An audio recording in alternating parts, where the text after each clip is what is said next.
Thank you. It's always an honor to be voted from the students, which are like the young up-and-coming crowd in academia, to be voted their speaker that they want to come. So I'm extremely honored by that. Anyway, since the advent of computers, the bread and butter in applied mathematics has been about taking differential equations, discretizing them, and then solving the discrete system. And that's what I used to work on, with the ultraspherical spectral method and many other things. And operator learning is a relatively new field that kind of twists the workflow of our bread and butter topic. Instead of solving a known differential equation to find an unknown solution, operator learning is about having an unknown differential equation. You want a solver for it, but you have known solutions. So it's kind of the reverse question in a way. So I still consider myself doing ultraspherical spectral method-like thinking. And you'll see many of the applied math techniques that we know and love coming up here. But it's really causing a threat to numerical differential equations. I've been on several NSF panels where they've discussed a numerical DE proposal, and it's been shot down by operator learning can do it. Why bother with a numerical method? And I get worried about this a lot, because if you look at the enrollment in undergrad courses in ordinary differential equations across the United States, it's down about 25% from 2015. And that means we're not teaching enough students about ordinary differential equations. If you look at our PDE courses, there's less data out there on the web, but just from Cornell's data that I have, our graduate PDE courses, now we cut them down so they're now only offered once every other year, because nobody is taking our graduate PDE courses. And that worries me, because if we're not training people in ordinary differential equations or partial differential equations, they're not going to be doing numerical differential equations. And it's kind of easy to see why that you could get caught up in this hype that you don't need differential equations anymore. In fact, even the National Science Foundation, I nearly fell off my office chair when I saw this news article. It came out in January 2025, before the NSF got cut and all that. So they, you can't blame budget cuts. They printed this, and we should read it. Operator learning can work basically on any problem. Wow, that's... By the way, this is going out to about 100,000 people on their mailing list. Okay? So, even if 50,000 click it and only 10,000 read it, that's a significant number of people that are changing their thinking if they read this, right? Not only does it work on any problem, it works in any domain of science or engineering.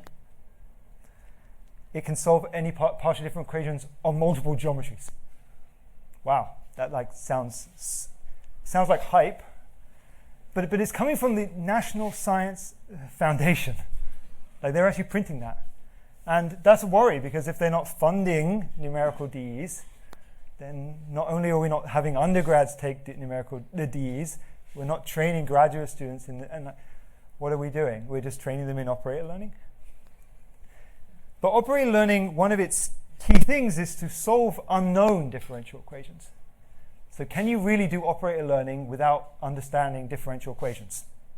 Because if you can, then they're kind of right, like we don't need differential equations anymore. We can just do operator learning and forget that we're actually doing a differential equation, just some unknown operator that we're trying to solve for. And if you look at companies, many companies are investing very heavily in operator learning as this topic of trying to discover unknown differential equations, solvers for them. It's very big in weather forecasting, especially. NVIDIA loves to use it to test out their GPU chips. Okay, so you can kind of get yourself all caught up.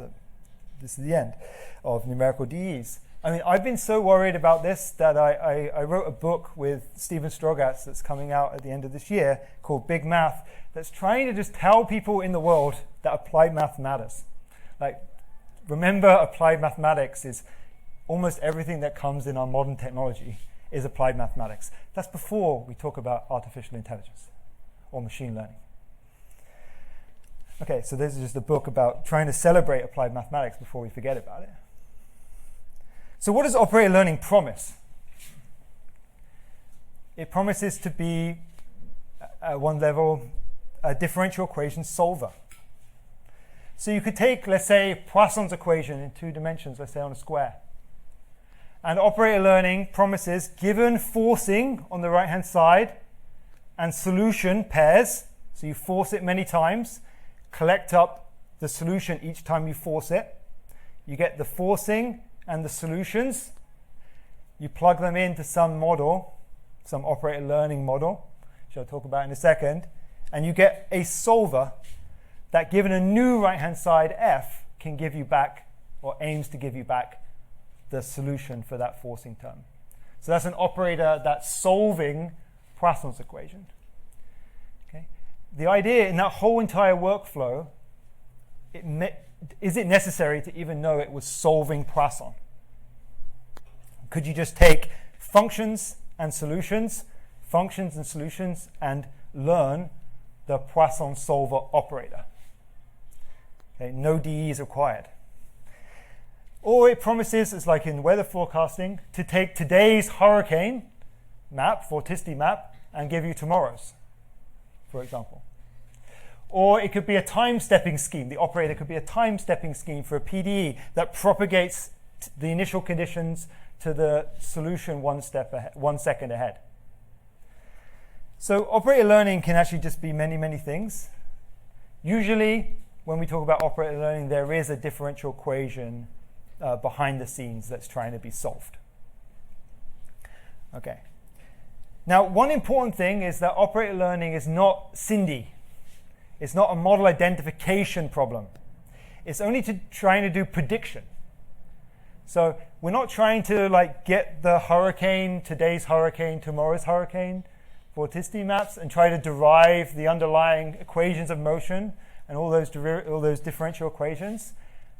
That would be like trying to identify the model from data. That's not what operator learning is trying to do. It's actually trying to solve a slightly easier problem of just trying to mimic the operator, which takes today's hurricane to tomorrow, without writing down the equations that do that. Right? So it can technically bypass the mathematical models given data. So this is not Cindy. It's also not an inverse problem. We're not trying to recover something about the medium of the atmosphere or anything like that. There's no coefficients that we're trying to derive from the PDE model. We're just trying to get this operator that maps forcing terms to solutions, or today's weather to tomorrow's. And then you look at how many papers have been written on this subject. And this is from Google Scholar, just essentially archived papers. There's just an exponential explosion in the number of papers that use the term operator learning. Okay, so why is this craze? Why are they getting so crazy about it? And you can see maybe there's a tipping point, or where it really exploded. It's 2022, 2021, 2022. And that's because of the following paper. And this paper actually convinced me to really get into the field in a way, because this is an application that I really brought into, that this is a true application of operator learning. We can't just be, as applied mathematicians, say, oh, this machine learning stuff, we should ignore it. Because some things it can do very well. And some things I want to understand when it works and when it doesn't work as a mathematician. So what did NVIDIA do here? They took a whole year's worth of weather data, actually global weather data. This is you could just imagine it being today's weather data and then tomorrow's. And they want to get a map that takes today's to tomorrow's, today's to tomorrow's. They've got 364 input outputs to this model if it was every day. Right? They then train a model, doesn't really matter what it is, it's called a forecast net, it's a particular architecture of model. They just train it with usual stuff of stochastic gradient descent or Adam. And then they were able to predict a heat wave in a past heat wave in the Algerian desert before classic software, classic PDE-based methods were able to do. So why is that? How could this operator, that doesn't know anything about the PDE, be better? And this movie kind of says why. So I don't know if you can see those gray lines that come up. There's about 100 runs there. That's what you get when you run a classic PDE-based model. Right? They're expensive. You run them a few times, but you don't know many of the parameters. So you do a Monte Carlo simulation and try to see what the average looks like. Okay, so you can only do so many because it's expensive, so you get some runs. That denser cloud that's coming in is what you get from ForecastNet, which is the operator learning replacement for the PDE. That's trained offline, very expensive, but super fast for inference, which means super fast to evaluate. There they can do 10,000 runs, and for extreme event sampling, you need to do a big Monte Carlo simulation to get the extreme events. And because they could do 10,000 runs at the same cost as the 100 from the PDE model, they could get more rare event information. They then took those parameters that caused those rare events, plugged them back into the PDE model to verify them. Okay? So the fact that these operator learnings, once trained, are very fast to evaluate. This is the main reason behind Fourier neural operator. It's extremely fast to evaluate Fourier neural operator. It's just got FFTs everywhere. It's so fast for inference. Allows you to do huge Monte Carlo sums on this surrogate. You've basically got a surrogate model for weather. And it's better for rare events, or at least they showed it. But of course, compared to NVIDIA, my computer looks like this. And I basically have no data. So as an applied mathematician, I want to think about these questions more from the mathematical side. These people are always going to train a new model on a new data set and try to get a new press release. I want to really understand when does it not work?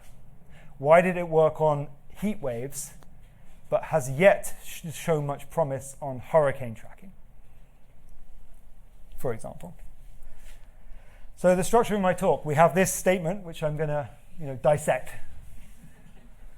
Okay, so I'm going to write down the operator learning as a game so that we can play the game to see if we win the game or lose. Okay, I'm going to show you why the NSF statement is right in a sense. From a very theoretical information sense, you could argue that it's right, and I will. But then I will tell you why it's completely wrong for all practical purposes. And then I'll tell you that I think the entire field of operator learning is fundamentally flawed, deeply flawed, and cannot go anywhere. Needs to be radically changed. Okay, so here's the game. You have a ground truth operator. That might be the hurricanes today to hurricanes tomorrow. That's an operator that maps you forward one day. I'll just write it down as n. It maps between some function space and another, okay? Just like takes in some function, outputs another function. It's unknown. What do you get to see? You get to see input outputs from this operator. Today's weather, tomorrow's. Today's weather, tomorrow's. Today's weather, tomorrow's. Forcing solutions. You collect up a bunch of those. Then what's your operator learning goal? It's not actually to identify the operator, like say what it's made of, like what the equations are inside. That's not the goal. The goal is, given a new f that you haven't seen from your training data, from your input outputs you've already seen, give me another output, u, that could have come from that operator. You see how here I put belong, that's just to allow for multi-valued operators, but you could imagine there's an equals there if it's single valued. So given a new f, tell me what the solution is. That's the operator learning goal of the game. And how do you play the game? You start with a bag filled with candidates. These are all the possible models you might think it is. If we're doing ForecastNet, you throw in ForecastNet with all its parameters. Makes up a few billion dimensional model. That's your candidate set. Right? Usually filled with machine models, but doesn't have to be. And remember your operator learning goal. And how do you complete that goal in operator learning? You grab one of the candidate models from the bag, and you say, that's my current favorite surrogate for the model, for the true ground truth operator. How am I going to do prediction? Well, I'm going to grab that surrogate and I'm going to apply my forcing term f to it and see what comes out. That's my favorite u. You see? You grab a candidate and you just treat it like it was the ground truth operator and apply it to the function and get an output and say, that's my best guess. Lots of choices of candidate models, tons of them. There's like Deep Green, which came from Washington, many others. Some of them you've heard about, probably like DeepONet, Fourier neural operator, and so on. There's rationals in there too. There's many ways to make the candidate models. So like the two famous, basically any reasonable candidate model set is fine in terms of like, it does its job. People used to be crazy about these universal approximation theorems, and then they realized anything reasonable has it. Like there's DeepONet, which is the famous one, and Fourier neural operator. I like Fourier neural operator just because it realized that the inference problem, the evaluation cost, is the main thing to reduce. Like the Monte Carlo simulation is the big application of operator learning right now. Fourier neural operator is going to win that because it's basically made up of FFTs when you evaluate. So they're really fast to evaluate. And I love this quote from Yanis. He said, like, all good neural operators smell like a numerical scheme that we know and love. So you can kind of look at Fourier neural operator, and if you squint, it's a Fourier spectral method composed together many times with some nonlinearities just for fun. DeepONet is a low rank method with some nonlinearities in there just for fun. So you can go through all of them, and they have this like numerical background from a numerical discretization scheme. But remember, in operator learning, we don't know the differential equation. We're trying to mimic a solver for it. But they all kind of come from thinking about good numerical DEs, solvers. Now, there's two types of observation. When you're playing this game, you get to see observations from the ground truth. Now, there's difficult ones, like passive observations, where you just get to watch weather. You can't control the weather. You just watch it.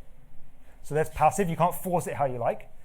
But then there are other ones, like in experimental labs, you get to actually choose some flow to put on. Maybe you choose the Reynolds number. And there's the absolute best case, which is you have a script which you can plug in any f, and it solves it, and you get the u. Okay, nobody wants to build a surrogate model for that. But if you have a weather solver, a big atmosphere solver, 100,000 lines long, maybe you want to build a surrogate model that's really cheap to evaluate that replaces that solver in some way. So this is the absolute best because you can like throw in whatever f, any reasonable f to get the solution.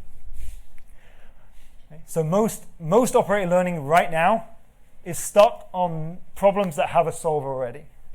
So we're already getting the data from a good numerical DE solver. Okay, like the solver already exists, we're getting it from that. Okay, so we already needed the numerical DE people before we started right now. But the promise is we could eventually get all the way to passive. Just watch it. Okay, and NVIDIA came out with that heat wave one, which is actually very exciting in itself because it took data. Okay, so what is the operator learning game? You can think of it between a devil's advocate and yourself. Like the devil's advocate is trying to make you lose. So you take your ground truth operator, you take your candidates model, let's just number them. Let's say they're countable. Like everything's countable on a computer, so I just count them up. Okay? I just count them up so I can index them. How do you play the game? In the ith round, you get to see observations. I know some many, maybe just one here. Maybe you see a bunch of them. You see inputs, outputs. Then the devil's advocate tries to ask the hardest question it can, which is, what is the output from this GI? It tries to choose GI as hard as possible to make it hard. Like devil's advocate will never choose a GI that's already seen by you because you can do it. Okay, your job then is you pick from a candidate model and you guess. Right? You select a candidate and you output your guess. You win the round if your guess is correct in the ith round. Okay? You don't get to know if you don't actually get to find out if you won the round. You never get told that. But the devil's advocate records whether you won or not. Just say it recalls it down. But you don't actually get to find out. You just go to the next round. And you repeat. Now you win the operator learning game if you win infinitely often. That's like, eventually you start winning all the time. After some finite point of data, you start winning. And you just win. Then you never get told that you won. But eventually you start winning. Then we would consider that to be winning the operator learning game. Right? So you lose otherwise, though. If you lose infinitely often, that's the end. You've lost the game. Okay, so why is the NSF statement correct? It's because you can always win this game. You can always win this game. And people in theoretical computer science go, yes, you can always win the game. It's an information theoretic result that tells you can always win this game. The NSF is right. That statement is, in some sense, correct. Okay? So I just call this the NSF is right theorem. So you take a ground, this is just all formalizing. You take some ground truth. You notice I made this countable just to make it easy to write down. You can also do this argument with epsilon nets to make it continuous. But and then approximations. But then you've got this bag of candidate models. There's an assumption that the true operator is in the bag somewhere. Like you've actually got a big enough class of operators in your candidates that you can actually capture the operator you're trying to. Like, don't give me an operator that's just made up of matrices, okay? Like, give me a big enough class. Or you could say, don't make the operator too hard. Make sure it lives in the candidates. You get to collect either active observers, where you get to force. Maybe you wait with passive observables, just to see what comes. And they can't just, like, if you have passive, you can't just be, like, really nasty and the devil's advocate just return to you the same function every time. It has to walk around, right? It has to try different things every time. Then you can always win the game. That's an information theoretical result. It's the same as what came out in this paper by Kleinberg and co-authors, his work, where you can't, if you're a baby, and all you do is get to listen to words, can you identify whether you're listening to English or Spanish or Italian or some dialect? And the answer from E. Mark Gold in the 1960s is no. We cannot be learning language by identifying it.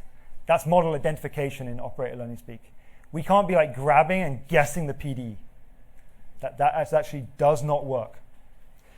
What works, if you're a baby, this is what Kleinberg said, and you're just listening, is you can speak back words that are correct. So if you've only ever heard Spanish words for, going to the train station and going swimming, then you only talk about train stations and going swimming. Okay? And so, that's how I did French. That's how I got through my French. I knew a little bit of French and I just kept inside my station. Okay, so we all know that. But the same is true for operator learning. You can do this prediction with this new right-hand side by being you'd be as conservative as you can. So I'll just show you that. This is a dumb algorithm that works, guaranteed. So let's say we've played 10 rounds. We look at the first 10 candidate models. Okay, because we're in round 10, we're going to look at the first 10. If we're in round 100, we'll look at the first 100. And we will focus on the first 10. We will remove any of the operators that violate the input outputs, that are just clearly wrong. We just get rid of them. This is their proof. We just get rid of them. So we're going to get rid of anything above 10, because we're in the 10th round. We get rid of anything that violates our observations. We have a few left. We then select from that the most conservative choice. And there's a particular definition of conservative. Okay, so you select the ones that stay within the station of what they've seen. If they've only seen low frequency outputs, they guess low frequency outputs. And so and then in the end you pick the one with the lowest index. That's their entire algorithm. And then there's this really long proof of showing that always works. Okay, of course in practice people use gradient descent. Okay, they don't do this. But this is a theoretical algorithm. It's complete information nonsense that it works. Okay, so then they go really crazy. We can do large language models, because large language models just spurt out words They don't have to identify the language that they're speaking. So anyway, this paper got really famous for explaining large language models. Okay. But it also explains operator learning and other things. But now, okay, so it's right in some weird information theoretic sense that applied mathematicians we don't usually think about. But theoretical computer scientists, if you went to an NSF panel, if you had one of them on there, they would say, hey, what about Kleinberg's work? NSF is correct. Okay, but why is it wrong? I mean, as an applied mathematician, it's wrong. And I can explain this just with a very simple game. I mean, I can make the simplest game. Like the operator here doesn't need to be some complicated weather forecast or anything. It can just be like a matrix, and I want you to predict the input-output from this matrix. That's an operator, just discrete one, linear.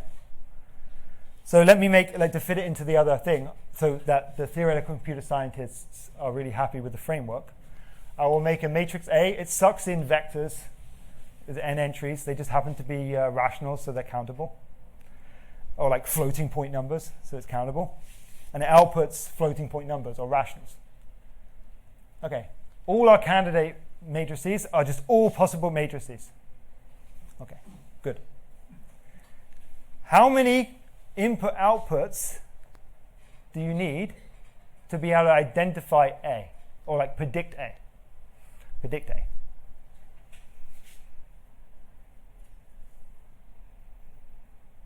What do you think? So you're going to give A a vector, and you're going to get back Y. You're going to give it another vector, and you're going to get back the output. Input, output from a matrix vector product. And your goal is to choose a candidate matrix B so that if I give you a new X, you get the correct output Y, as if it was A. Do you see? So by the way, if you don't pick A, there will be an input for which it doesn't give you the right output. But the answer does depend on whether you think it's active observables or passive, right? So this is what you're observing. So you will win this game, but how many rounds does it take? That's what the NSF is right theorem leaves out completely. How long do you have to wait until you start winning? Well, with active observables, where you get to choose the x's, you can just plug in the columns of the identity, E1, E2, E3. Each time you do that, you'll get the columns of A. So in this case, you can also identify A with n queries. It also takes that much to predict, because if you're off in a rank 1 dimensional space, I could just pick that input to show you that you haven't got a good surrogate model yet. So you need n. Right. Okay, now for an operator, n is infinity. Okay, so the NSF right theorem is still true. It's just that it's true in like there is no convergence rate sense. Okay, like generically there's no convergence rate. So it's like arbitrarily long time to wait if n is infinity. But what about with passive? Well, you have to wait a really long time, arbitrarily long, because I could give you the first rational. I could make E1 multiplied by the first rational number, and then the second and third and fourth and fifth and sixth and seventh, and just make you walk around forever and arbitrarily long. Eventually, you'll have to has to numerate the entire input space. So eventually, you'll win.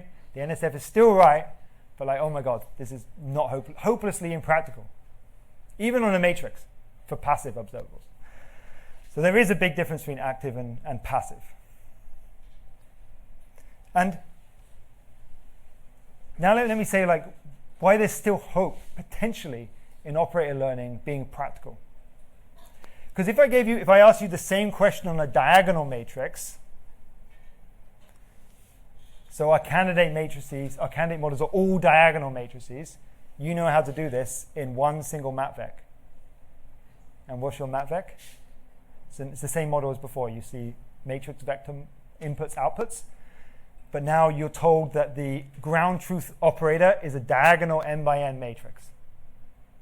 Your goal is to like get a surrogate model for this A, which in this case means like decide what those diagonal entries are. How many vectors? You need one vector. What vector? The all ones vector. The all ones vector. Just returns the diagonal entries. Done. So if there's structure in the matrix, you can often do a lot better. There has to be structure. Okay, so in this case, you can win the ground in one round if you're doing active. So you get to choose that. Or if you do triadiagonal, you can, maybe this is a fun undergrad exercise. How many do you need? Well, 3. Okay. And many people in numerical linear algebra have studied questions very similar to this with loads of different structured matrices on like how many matrix vector products do you need to be able to solve AX equals B, or to recover A, or to find something out about the matrix, like trace estimation. Like we've really studied this to death with matrix vector products. So there's a lot of information out there. Okay, so you can, of course, operator learning isn't about matrices, it's about operators. But the same thing happens here. Like if I ask you to find the solver for this, well, you might know that if you write down a second order finite difference solver for this boundary value problem, it comes out to be tridiagonal. And so the solver here is the inverse of a tridiagonal matrix. How many map vectors does it take to find the inverse of a tridiagonal matrix and I get its prediction correct? Well, it actually also needs 3. Okay, so there are different, simple differential equations where the solution operator can be discovered really data efficiently because there's structure in the boundary value problem, and I can exploit that. Okay, this is also true at the continuous level, even if you don't do finite difference. Or if I say I have an elliptic solver, elliptic PDE, you can also do this really data efficiently. And we see this in practice when you run the models, that they have this really fast convergence. The more structure you use, the more efficient the method. So like the most efficient here is like green learning, where you're really learning the fact it's linear. You put that into the model. Look how fast that one goes down. Now all these models are using up here gradient descent, stochastic gradient descent, or ADAM. So they always get stuck in local min. So I've cut that off so you don't look at the plateau. Okay. So I just want you to look at the decay. Okay. They always say Fourier neural operators, have really good convergence, but this is just Poisson. Okay, I don't know. 200 data, 200 queries, 200 input outputs, not very much. And it's already got 1% error, which is the gold standard in this field. Nobody ever wants more than 1% error because all these methods are going to converge relatively slowly. But 1 over n converges really fast when n is small. It looks like a 1 over n. 1 over x, it's got really good convergence initially. If you chop it off like I have here, it looks pretty good. Okay. All these methods are typically going to have slow convergence unless they use more and more structure about the PDE that they're trying to do operator learning on. So that's what I've been doing. I've been trying to, both claim like the NSF is right, show them that it's wrong, and also say, hey, guys, we actually do need a lot of differential equation knowledge here if we're going to explain why operator learning is working in practice. Okay, why is it working on heat-like problems, like the heat wave in Algeria, but it's terrible for hurricane tracking? Well, you can do some theoretical things to get a sense of why it might. So here, this is like a very general theorem, but I would say you've got some epsilon, that's your target accuracy for your method. You want it to be a good operator that gets within epsilon of the true one. You get to see active functions f, solutions u. And I put this like box with a question mark. That's going to be how many active observations you need to make. Okay, and it's going to change depending on the PDE class. It's also going to be changing based on the P, which is the LP norm, which is the metric that you're using to see your accuracy. So epsilon is the tolerance, but you're also changing the metric. You have to do that because some PDEs don't have square integrable solution operators. So you have to change the P. Okay, you also have to do this randomized, but that's another issue for another day. Okay, so how many do you need for heat? No, so for like steady state heat like problems, elliptic. You need very few. This is what I would call spectral convergence in the operator learning game. Spectral convergence in the operator learning game means I don't need too many queries. If you want to half the accuracy on me, I don't need that many more queries, many more input outputs to do it. If you half the accuracy again, I don't need that many more. That's the log 1 over epsilon. Log 1 over epsilon is amazing. It sucks up those exponents in epsilon. If you take epsilon, divide it by 10, well, log of that is a bit more, 3 or 4, right? Okay, I need like a little bit more. If you divided it by 1,000,000, so you want a really good accuracy, well, it's log of 1,000,000. So, it's really I'm not feeling your radical decrease in the tolerance. So log d plus 2, 1 over epsilon, the d is just what dimension you're in. We're measuring in the L2. That's really data efficient. And if you go and look at the papers on operator learning, they crush elliptic problems like this. Or even like close to elliptic, where they make it like nonlinear elliptic, like weakly nonlinear elliptic. Like they just crush those problems. And there's an algorithm here that you should never use, but it's a proof that it can be done very data efficiently. And so there's no magic in the operator learning candidate models or anything. It's just like almost any of them will do a good job on this one. Like here, I've not even got a machine learning algorithm. I don't need machine learning to solve this operator problem. It's actually just coming from numerical linear algebra. Or if I do heat-like problems, same again, spectral accuracy. I have to measure in a different norm so that because the solution operator is not square integrable when d is greater than 1. Or if I go to hyperbolic, horrible. There's like transport wave equations. You can see there's, I hate, this is very slow. It's epsilon to the -6, basically. If you let's say you divide your tolerance by 10, 1,000,000 factor in the number of queries you need. That's totally different than a log. So, even in the linear case, there's no known algorithm for hyperbolic operator learning that's data efficient. And I've been trying to prove that it's impossible. And I'm pretty convinced it's impossible, but I haven't got it yet. These are all upper bounds. I believe it's impossible in general to do hyperbolic efficiently, unless Randy Levesque has some good numerical DE knowledge that we can push into the solver. Because all of these upper bounds, they come from some numerical DE knowledge. So, like with the elliptic, I'll just do the linear PDE case. You do a linear PDE, we can write down the solution operator as a Green's function, applied as a Green's function, an integral operator with a Green's function kernel. Like in the 1D Poisson case, the Green's function looks like this. It's actually not smooth on the diagonal. It has a kink. But off the diagonal, super smooth. Okay, and in general, Green's functions for these PDEs in d equals 2, they're unbounded. So they're horrible on the diagonal, like really nasty on the diagonal, these kernels, but really smooth off the diagonal. Computational math, we know how to exploit these Green's functions to death. We've been doing it since 2000s. And that's because they have this hierarchical structure. That if I subdivide this function up into different blocks, and I want each block to have a constant rank, then I can make really big blocks if I'm far away from the diagonal. As I squeeze up to the diagonal where all the action is, I need small blocks. This is called hierarchical matrices, a big field in computational mathematics and for numerical DEs.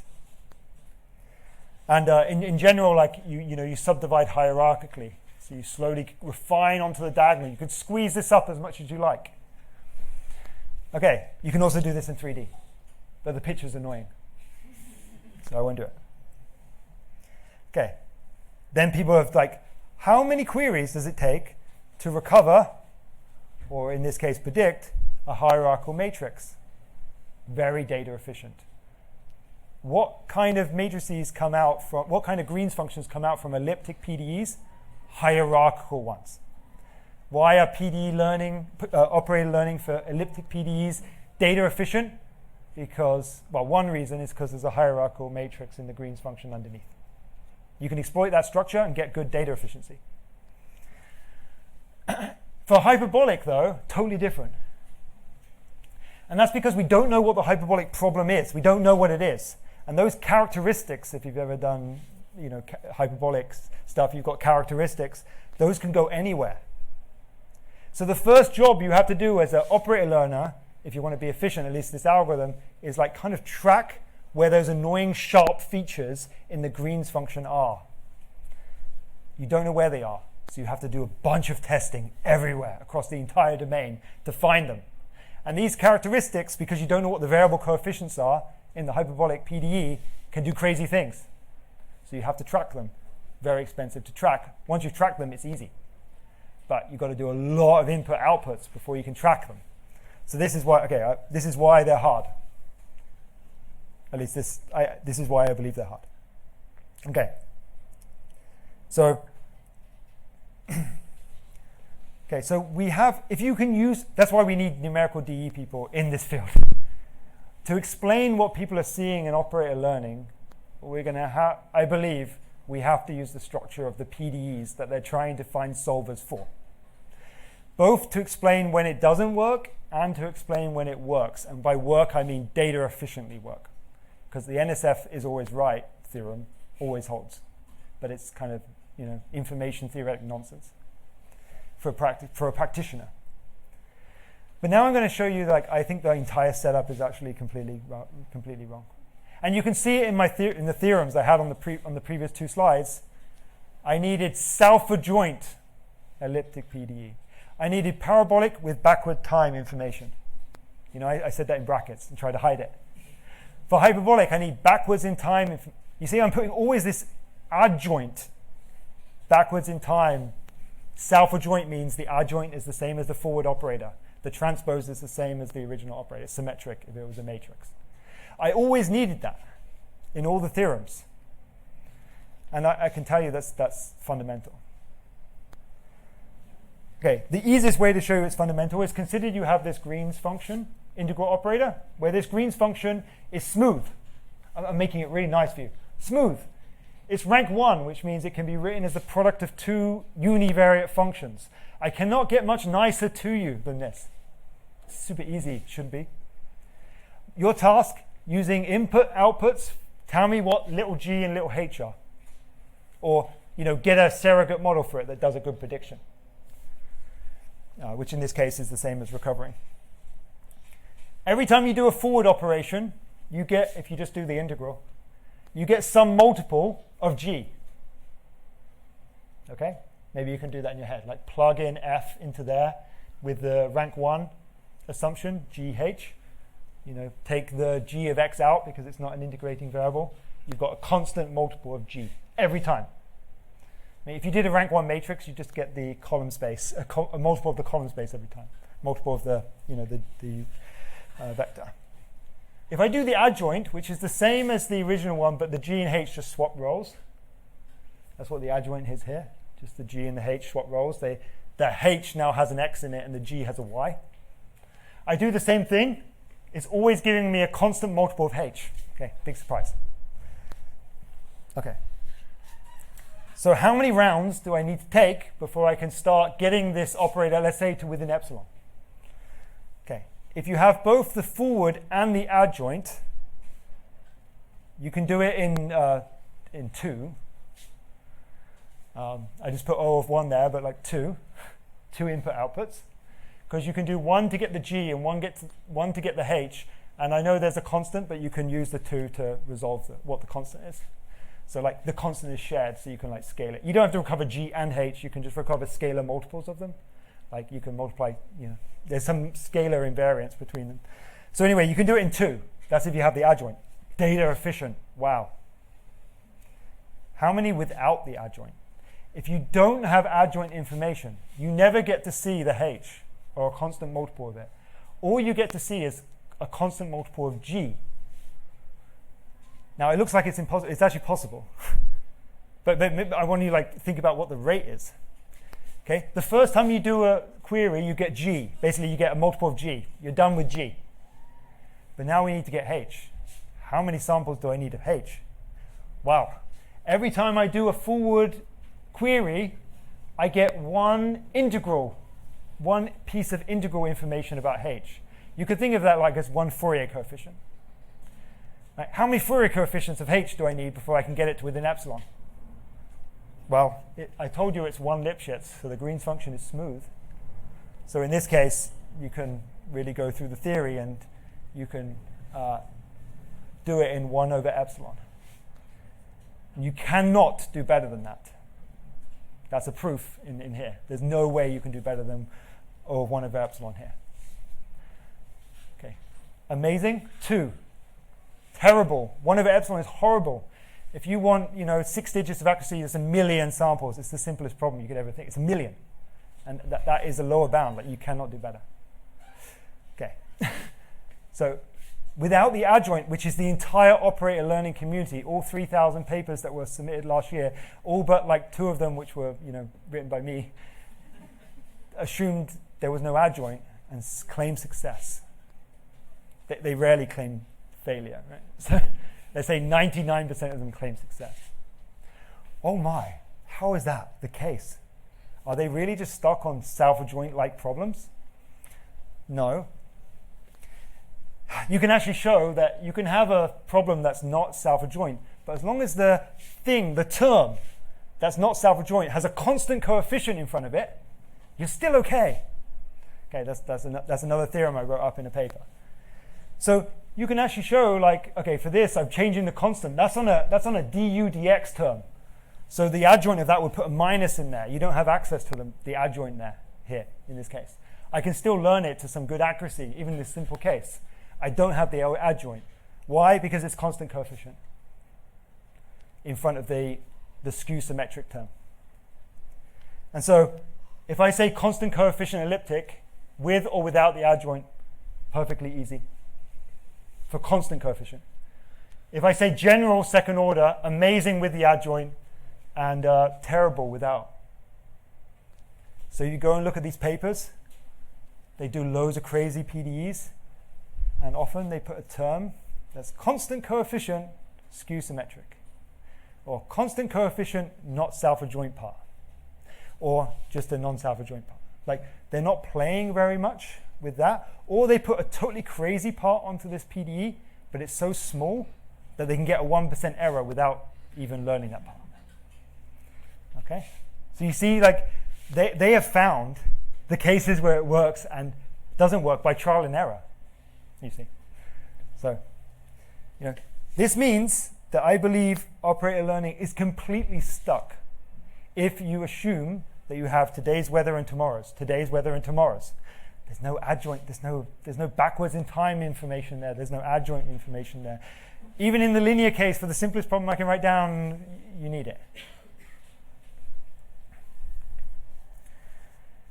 Right? Remember, there's no adjoint information right there, just forward. So really, the main mathematical question I'm working on today and thinking about is how do we make operator learning even a little bit practical so that it works on more complicated PDEs than are currently in the literature when they write down toy problems? Or why is it that even when we don't have the adjoint, the NVIDIA experiment actually worked out? I still haven't fully resolved why it actually ended up working. It might be that there is a horrible stuff there, but you didn't need to know it. You didn't need to learn it to get a prediction of a heat wave in Algeria. But I would love to understand why did it work on that big data set. And I think what we need in operator learning is to augment this data with something else. In the nonlinear case, I'm a bit unsure how to do that. In the linear case, it's obvious we should get the adjoint, but we often don't have access to that. So anyway, maybe a question for you guys as an open problem. Operator learning as written, I think, is a bad problem, written down. why does it even work on some things that I don't fully understand yet? And if we wanted to make it work theoretically, how are we going to augment this data so that it can actually work efficiently? Anyway, so operator learning is a growing field. 95% or more people in the field are machine learning people that don't know as much PDEs as the people in this room.